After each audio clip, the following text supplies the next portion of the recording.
kuliah di Setaban Sriwijaya. Setaban Sriwijaya ini membuka program baru loh. Oke, yang awalnya kampus Setaban Sriwijaya hanya membuka 2 program pendidikan, sekarang kampus Setaban Sriwijaya membuka 3 pendidikan. Ayo kita cari program pendidikan Setaban Sriwijaya itu apa? Cekedat. Adapun program pendidikan yang ada di Sekolah Tinggi Agama Buddha Negeri Sriwijaya Tangerang, Banten. Yang pertama, pendidikan keagamaan Buddha. Yang kedua, pendidikan psikologi konseling Buddha. Yang ketiga, kepenyuluhan Buddha. Yang keempat, ilmu komunikasi Buddha. Dan yang kelima, bisnis dan manajemen Buddha. Selain dibukanya berbagai macam program pendidikan, kampus Setaban Sriwijaya juga menyediakan fasilitas lain, seperti tersedianya asrama putri maupun putra. Biaya kuliah juga sangat terjangkau, tempat yang sangat strategis, dan juga tersedia beasiswa baik program Indonesia Pintar atau PIP maupun program prestasi akademik atau PPA. Jadi adik-adik atau teman-teman yang masih bingung mau kuliah di mana, buruan daftar di kampus Sekolah Tinggi Agama Buddha Negeri Sriwijaya ini. Dijamin tidak bakal nyesel loh. Kalau tidak percaya, coba saja dulu. Oke, pada kesempatan kali ini saya membuat video dengan tujuan untuk memenuhi tugas mata kuliah Sejarah Agama Buddha Indonesia dengan dosen pengampu Pak Perjono Magister Pendidikan Buddha. Pada kesempatan kali ini saya membahas mengenai Prasasti Kota Kapur yang terletak di Kepulauan Bangka Belitung. Prasasti Kota Kapur adalah prasasti berupa tiang batu bersurat yang ditemukan pertama kali oleh J.K. Maulid pada tahun 1892 di pesisir barat Kepulauan Bangka Belitung, Kabupaten Bangka Belitung, di sebuah dusun kecil yang bernama Kapur, Kecamatan Mendul Barat. Prasasti Kota Kapur pertama kali dibaca pada tahun 1913 dan dianalisis pada tanggal 29 November 1920 di daerah Sungai Mendu dan melakukan pembacaan oleh seorang arkeolog Belanda bernama H. Keren. Prasasti Kota Kapur merupakan deskripsi penaklukan kerajaan Kota Kapur oleh kekuasaan kerajaan Sriwijaya. Prasasti Kota Kapur adalah noda satu dari 5 buah batu prasasti kutukan yang dibentuk oleh Depuntahyang, seorang penguasa dari Kedaton Sriwijaya. Prasasti Kota Kapur berisi kelima ancaman berupa sumpah atau kutukan oleh Raja Depuntahyang dari Kerajaan Sriwijaya untuk daerah yang tidak tunduk di bawah kekuasaannya. Prasasti Kota Kapur ini juga menyebutkan bahwa Sri Jayanasa telah melancarkan ekspedisi militer untuk menghukum bumi Jawa yang tidak berbakti atau tidak mau tunduk kepada Sriwijaya. Peristiwa ini cukup bersamaan waktu dengan perkiraan runtuhnya Kerajaan Tarumanagara di Jawa bagian barat dan Kerajaan Holi atau Kelingga di Jawa bagian tengah. Adapun kemungkinan hal tersebut akibat serangan Kerajaan Sriwijaya. Kerajaan Sriwijaya tumbuh dan berhasil mengendalikan jalur perdagangan maritim di Selat Melaka, Selat Sunda, Laut Cina Selatan, Laut Jawa, dan Selat Karimata. Prasasti Kota Kapur memiliki tinggi dan prasasti ini sekitar 1,5 meter dan berangka 608 saka atau 686 Masehi. Prasasti Kota Kapur dipahat pada tugu batu sepanjang 177 cm dengan lebar di bagian dasarnya 30 cm, sedangkan bagian puncaknya mengerucut menjadi 19 cm. Tulisan pada prasasti Kota Kapur ditulis dalam aksara merupakan bahasa Melayu kuno, serta merupakan salah satu dokumen tertulis tertua berbahasa Melayu.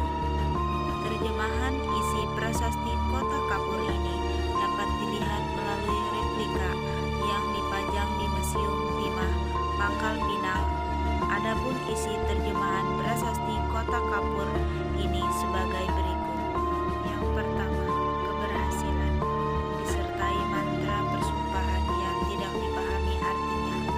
Yang kedua, wahai sekalian dewata yang berkuasa, yang sedang berkumpul dan melindungi Kadatuan Sriwijaya ini, kamu sekalian dewa-dewa yang mengawali permulaan segala sumpah. Yang ketiga, bila mana di pedalaman semua daerah yang berada di bawah Kadatuan ini akan ada orang yang memberontak, yang bersekongkol dengan para pemberontak, yang berbicara dengan pemberontak, yang mendengarkan kata pemberontak. Yang keempat, mengenal pemberontak, yang tidak berperilaku hormat, yang tidak tahluk, yang tidak setia pada saya dan pada mereka yang oleh saya diangkat sebagai datu, biar orang-orang yang menjadi pelaku perbuatan-perbuatan tersebut mati, kena kutukan, biar sebuah ekspedisi untuk melawannya seketika di bawah pimpinan datu atau beberapa datu Sriwijaya, dan biar mereka. Yang kelima, dihukum bersama marga dan keluarganya. Lagi pula biar semua perbuatannya yang jahat seperti mengganggu ketentraman jiwa orang, membuat orang sakit, membuat orang gila, menggunakan mantra, racun, memakai racun upas dan tuba ganja. Yang keenam, serambuan, bekasi, memaksakan kehendaknya pada orang lain dan sebagainya. Semoga perbuatan-perbuatan itu tidak berhasil dan menghantam mereka yang bersalah melakukan perbuatan jahat itu, biar pula mereka mati kena kutuk. Tambahan pula biar mereka yang menghasut orang. Yang ketujuh, supaya yang merusak batu yang diletakkan di tempat ini mati juga kena kutuk, dan dihukum langsung biar para pembunuh memberontak, mereka yang tak berbakti, yang tak setia pada saya, biar pelaku perbuatan tersebut. Yang kedelapan, mati kena kutuk. Akan tetapi jika orang taluk setia kepada saya dan kepada mereka yang oleh saya diangkat sebagai datu, maka moga-moga usaha mereka diberkahi, juga marga dan keluarganya. Yang kesembilan, dengan keberhasilan, kesentosaan, kesehatan, kebebasan dari bencana, kelimpahan segalanya untuk semua negeri mereka. Tahun Saka 608, hari pertama, paruh terang, bulan Waisaka, 28 Februari 686 Masehi. Pada saat itulah. Yang ke-10, kutukan ini diucapkan. Pemahatannya berlangsung ketika bala tentara Sriwijaya baru berangkat untuk menyerang bumi Jawa yang tidak takluk kepada kerajaan Sriwijaya.